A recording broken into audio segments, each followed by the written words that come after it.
ಸಚಿನ್ ಪೈಲಟ್ ರಾಜಸ್ಥಾನ ಕಾಂಗ್ರೆಸ್ನಲ್ಲಿ ಪ್ರಮುಖ ಪಾತ್ರ ವಹಿಸಲಿದ್ದಾರೆ. ಅವರನ್ನ ರಾಜಸ್ಥಾನ ಕಾಂಗ್ರೆಸ್ ಅಧ್ಯಕ್ಷರನ್ನಾಗಿ ನೇಮಕ ಮಾಡಲಾಗುತ್ತಾ? ಮುಂಬರುವ ಚುನಾವಣೆಯಲ್ಲಿ ಅವರನ್ನ ಮುಖ್ಯಮಂತ್ರಿ ಅಭ್ಯರ್ಥಿಯಾಗಿ ಬಿಂಬಿಸೋಕೆ ತಯಾರಿ ನಡೀತಾ ಇದೆಯಾ? ಪ್ರಸ್ತುತ ಎಐಸಿಸಿ ಪ್ರಧಾನ ಕಾರ್ಯದರ್ಶಿಯಾಗಿರುವ ಪೈಲಟ್ ರಾಜಸ್ಥಾನ ಘಟಕಕ್ಕೆ ಕಳಿಸುವ ನಿರ್ಧಾರವನ್ನ ವರಿಷ್ಠರು ತೆಗೆದುಕೊಂಡ್ರೆ ಆಗಬಹುದಾದ ಪರಿಣಾಮಗಳೇನು? ಸಚಿನ್ ಪೈಲಟ್ ಇತ್ತೀಚೆಗೆ ರಾಹುಲ್ ಗಾಂಧಿಯನ್ನ ಭೇಟಿಯಾದ ನಂತರ ದೆಹಲಿಯಿಂದ ಜೈಪುರದವರೆಗೆ ಈ ಚರ್ಚೆ ನಡೆದಿದೆ. ಅವರಿಗೆ ಎಐಸಿಸಿಯಲ್ಲಿ ದೊಡ್ಡ ಜವಾಬ್ದಾರಿ ನೀಡಬೇಕಾ ಅಥವಾ ರಾಜಸ್ಥಾನ ಘಟಕದಲ್ಲಿ ಮಹತ್ವದ ಪಾತ್ರ ವಹಿಸಬೇಕಾ ಅನ್ನೋ ಪ್ರಶ್ನೆ ಇದೆ. ಸಚಿನ್ ಪೈಲಟ್ ಸ್ವತಃ ರಾಜಸ್ಥಾನಕ್ಕೆ ಮರಳೋಕೆ ಸಿದ್ಧರಾಗಿದ್ದಾರೆ ಅಂತ ಹೇಳಲಾಗ್ತಿದೆ. ಅವರು ಆ ಬಗ್ಗೆ ರಾಹುಲ್ ಗಾಂಧಿ ಅವರ ಬಳಿ ಹೇಳಿಕೊಂಡಿದ್ದಾರೆ ಅಂತಾನೂ ಹೇಳಲಾಗಿದೆ. ಡಿಸೆಂಬರ್ 28ರಂದು ಕಾಂಗ್ರೆಸ್ ಸಂಸ್ಥಾಪನಾ ದಿನದ ಹಿನ್ನೆಲೆಯಲ್ಲಿ ಪಕ್ಷದ ಎಲ್ಲ ಹಿರಿಯ ನಾಯಕರು ದೆಹಲಿಯ ಕಾಂಗ್ರೆಸ್ ಪ್ರಧಾನ ಕಚೇರಿಯಲ್ಲಿ ಇದ್ರು. ಆಗ ರಾಹುಲ್ ಗಾಂಧಿ ಮತ್ತು ಪೈಲಟ್ ಭೇಟಿ ನಡೆದಿದೆ. ಇನ್ನು ದೆಹಲಿಯಲ್ಲಿ ಉಳಿಯೋದ್ರಲ್ಲಿ ಅರ್ಥ ಇಲ್ಲ ಅಂತ ಪೈಲಟ್ ಹೇಳಿದ್ದಾರೆ ಅಂತ ಹೇಳಲಾಗಿದೆ.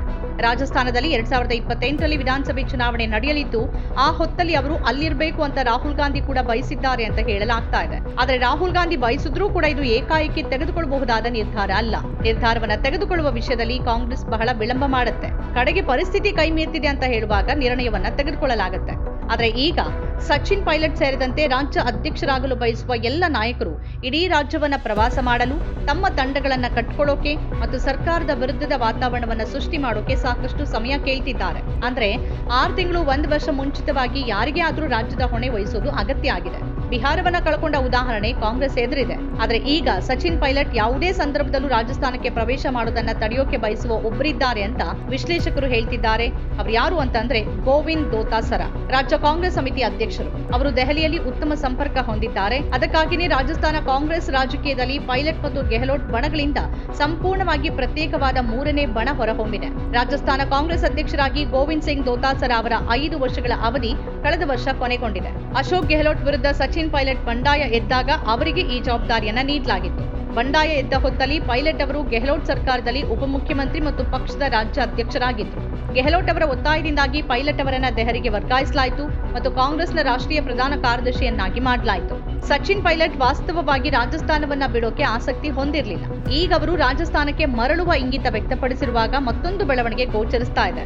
ರಾಹುಲ್ ಗಾಂಧಿ ಅವರ ಬಲಗೈ ಬಂಟ ಮತ್ತು ಕಾಂಗ್ರೆಸ್ನ ಸಾಂಸ್ಥಿಕ ಪ್ರಧಾನ ಕಾರ್ಯದರ್ಶಿ ಕೆಸಿ ವೇಣುಗೋಪಾಲ್ ಸ್ವತಃ ಕೇರಳಕ್ಕೆ ಹೋಗೋಕೆ ಬಯಸ್ತಿದ್ದಾರೆ. ಅಲ್ಲಿ ಕೆಲವು ತಿಂಗಳುಗಳಲ್ಲಿ ಚುನಾವಣೆಗಳು ನಡೆಯಲಿವೆ. ಅವರು ಕೇರಳದ ಮುಖ್ಯಮಂತ್ರಿ ಹುದ್ದೆಯ ಆಕಾಂಕ್ಷಿ. ಅವರಲ್ಲಿಗೆ ಹೋದ್ರೆ ಸಾಂಸ್ಥಿಕ ಪ್ರಧಾನ ಕಾರ್ಯದರ್ಶಿ ಹುದ್ದೆನೂ ಖಾಲಿ ಆಗಬಹುದು. ವೇಣುಗೋಪಾಲ್ ಅವರ ಜಾಗಕ್ಕೆ ಯಾರು ಅನ್ನೋ ಪ್ರಶ್ನೆ ಇದೆ. ಅಶೋಕ್ ಗೆಹ್ಲೋಟ್ ಈ ಸ್ಥಾನದ ಮೇಲೆ ಕಣ್ಣಿಟ್ಟಿದ್ದಾರೆ ಅಂತ ಹೇಳಲಾಗ್ತಿದೆ. ಒಂದು ಹಂತದಲ್ಲಿ ಸೋನಿಯಾ ಗಾಂಧಿ ಅವರಿಗೆ ಕಾಂಗ್ರೆಸ್ ಅಧ್ಯಕ್ಷ ಹುದ್ದೆ ನೀಡಿದ್ರು. ಆದರೆ ಗೆಹ್ಲೋಟ್ ರಾಜಸ್ಥಾನ ಮುಖ್ಯಮಂತ್ರಿ ಹುದ್ದೆಯನ್ನ ಬಿಟ್ಕೊಡೋಕೆ ನಿರಾಕರಿಸಿದ್ರು. ಈಗ ಸಂದರ್ಭ ಮತ್ತು ಸಮಯ ಎರಡೂ ಬದಲಾಗ್ತಿದೆ. ಆದರೆ ಗೆಹ್ಲೋಟ್ ಯಾವುದೇ ಸಮಯದಲ್ಲಿ ಏನೂ ಮಾಡಬಲ್ಲ ನಾಯಕ. ವೇಣುಗೋಪಾಲ್ ರಾಜೀನಾಮೆ ನೀಡಿದ ನಂತರ ಸಚಿನ್ ಪೈಲಟ್ ಅವರನ್ನ ಅವರ ಸ್ಥಾನಕ್ಕೆ ನೇಮಕ ಮಾಡಬೇಕು ಅಂತ ಕಾಂಗ್ರೆಸ್ ನಾಯಕರ ಗುಂಪೊಂದು ಬಯಸ್ತಿದೆ. ಕಾಂಗ್ರೆಸ್ ಪಕ್ಷ ಒಬ್ಬ ನಾಯಕನನ್ನ ಮುಖ್ಯಮಂತ್ರಿ ಅಭ್ಯರ್ಥಿಯಾಗಿ ಬಿಂಬಿಸುವ ಸಂಪ್ರದಾಯ ಹೊಂದಿಲ್ಲ. 2017ರಲ್ಲಿ ಪಂಜಾಬ್ನಲ್ಲಿ ಕ್ಯಾಪ್ಟನ್ ಅಮರಿಂದರ್ ಸಿಂಗ್ ಅವರನ್ನ ಮುಖ್ಯಮಂತ್ರಿ ಅಂತ ಕಾಂಗ್ರೆಸ್ ಪಕ್ಷ ಮುಂಚಿತವಾಗಿ ಘೋಷಣೆ ಮಾಡಿದ್ದೊಂದೇ ಇದಕ್ಕೆ ಅಪವಾದ. ವೇಣುಗೋಪಾಲ್ ದೆಹಲಿಯಲ್ಲಿ ಪ್ರಮುಖ ನಾಯಕರಾಗಿದ್ದು ಪಕ್ಷದ ಪ್ರಧಾನ ಕಾರ್ಯದರ್ಶಿಯಾಗಿ ಸೇವೆ ಸಲ್ಲಿಸುತ್ತಿದ್ದಾರೆ. ಆದರೆ ಕೇರಳದಲ್ಲಿ ಅವರ ಸ್ಥಾನಮಾನ ಬಹಳ ಚಿಕ್ಕದಾಗಿದೆ. ಯಾಕಂದ್ರೆ ಅನೇಕ ಪ್ರಮುಖ ನಾಯಕರು ಈಗಾಗಲೇ ಅಲ್ಲಿದ್ದಾರೆ. ಅವರಲ್ಲಿ ರಮೇಶ್ ಚೆನ್ನಿತಾಲ ಕೂಡ ಸೇರಿದ್ದಾರೆ. ಅವರು ಕೇರಳದಲ್ಲಿ ಬಹಳ ಜನಪ್ರಿಯರು. ವಿ.ಡಿ. ಸತೀಶನ್ ಇದ್ದಾರೆ. ಉಮ್ಮನ್ ಚಾಂಡಿ ಅವರ ಕುಟುಂಬ ಇದೆ. ಆಂಟನಿ ಕುಟುಂಬ ಕೂಡ ಕೇರಳದಲ್ಲಿ ಪ್ರಬಲವಾಗಿದೆ. ಪರಿಸ್ಥಿತಿ ಹೀಗಿರುವಾಗ ವೇಣುಗೋಪಾಲ್ ಅವರ ಹೆಸರನ್ನ ಘೋಷಣೆ ಮಾಡೋದಕ್ಕಂತೂ ಸಾಧ್ಯ ಇಲ್ಲ. ರಾಜಸ್ಥಾನ ಕಾಂಗ್ರೆಸ್ ಅಧ್ಯಕ್ಷ ಗೋವಿಂದ್ ಸಿಂಗ್ ದೋತಾಸರ ಕೂಡ ತಮಗಾಗಿ ಬಲವಾದ ನೆಲೆಯನ್ನೇ ಸ್ಥಾಪನೆ ಮಾಡಿಕೊಂಡಿದ್ದಾರೆ. ಕೆಸಿ ವೇಣುಗೋಪಾಲ್ ಅವರೊಂದಿಗೆ ಅವರಿಗೆ ಉತ್ತಮ ಸಂಬಂಧ ಇದೆ. ರಾಜಸ್ಥಾನ ಪಕ್ಷದ ಉಸ್ತುವಾರಿ ಸುಖಜೀಂದರ್ ಸಿಂಗ್ ರಾಂಧವಾ ಕೂಡ ದೋತಾಸರ ಪರವಾಗಿ ನಿಲ್ತಾರೆ. ದೋತಾಸರ ಜಾಟ್ ಸಮುದಾಯದವರು ಮತ್ತು ರಾಂಧವಾ ಜಾಟ್ ಸಿಖ್ ಆಗಿದ್ದಾರೆ. ಜಾಟ್ ಸಿಖ್ ನಾಯಕ ಅಶೋಕ್ ಗೆಹ್ಲೋಟ್ ರಾಜ್ಯಸಭಾ ಸ್ಥಾನ ಪಡೆಯೋಕೆ ಪ್ರಯತ್ನಿಸುತ್ತಿದ್ದಾರೆ. ಈ ವರ್ಷದ ಜೂನ್ನಲ್ಲಿ ರಾಜಸ್ಥಾನದಲ್ಲಿ 3 ರಾಜ್ಯಸಭಾ ಸ್ಥಾನಗಳು ಖಾಲಿಯಾಗ್ತಿವೆ. ಶಾಸಕರ ಸಂಖ್ಯೆಯನ್ನ ಆಧರಿಸಿ 2 ಬಿಜೆಪಿ ಮತ್ತು ಒಬ್ಬ ಕಾಂಗ್ರೆಸ್ ನಾಯಕರು ರಾಜ್ಯಸಭಾ ಸಂಸದರಾಗಬಹುದು. ಗೆಹ್ಲೋಟ್ ಕಾಂಗ್ರೆಸ್ ಪಾಳ್ಯದಲ್ಲಿ ತಮ್ಮ ಹಿತೈಷಿಗಳನ್ನ ಸಕ್ರಿಯಗೊಳಿಸಿದ್ದಾರೆ.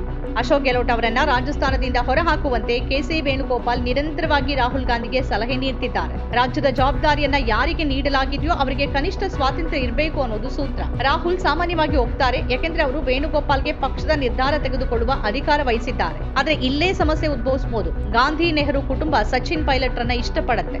ಅವರು ತೊಂದರೆಯನ್ನ ಎದುರಿಸಿದಾಗಲೆಲ್ಲ ಪ್ರಿಯಾಂಕಾ ಗಾಂಧಿ ಅವರ ಹಿಂದೆ ಬಂಡೆಯಂತೆ ನಿಂತರು. ಆದರೆ ವೇಣುಗೋಪಾಲ್ ಪಾಳ್ಯ ಗೋವಿಂದ್ ಸಿಂಗ್ ದೋತಾಸರ ಕಡೆಗೆ ವಾಲುತ್ತೆ. ದೋತಾಸರ ಅವರ ಪ್ರಯತ್ನ ಕನಿಷ್ಠ 2027ರವರೆಗೆ ತಮ್ಮ ಸ್ಥಾನವನ್ನು ಉಳಿಸಿಕೊಳ್ಳೋದಾಗಿದೆ.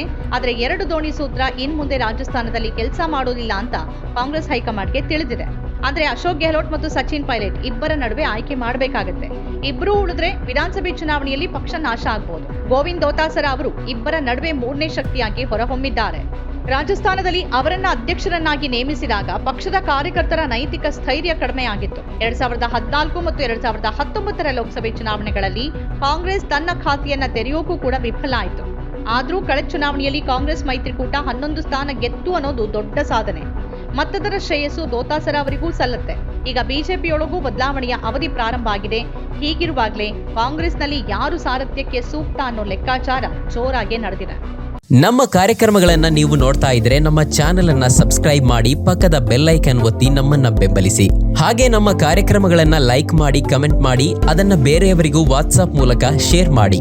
ನೀವು ಹೀಗೆ ಮಾಡಿದಾಗ ನಮ್ಮ ಚಾನೆಲ್ ಮತ್ತಷ್ಟು ಜನರಿಗೆ ತಲುಪಲು ನೀವು ನಮ್ಮೊಂದಿಗೆ ಸಹಕರಿಸಿದ ಹಾಗಾಗುತ್ತೆ. ಇದು ನೀವು ಯಾವುದೇ ಖರ್ಚಿಲ್ಲದೆ ಕೆಲವೇ ಸೆಕೆಂಡುಗಳಲ್ಲಿ ನೀಡಬಹುದಾದ ಸಹಕಾರ. ಧನ್ಯವಾದಗಳು.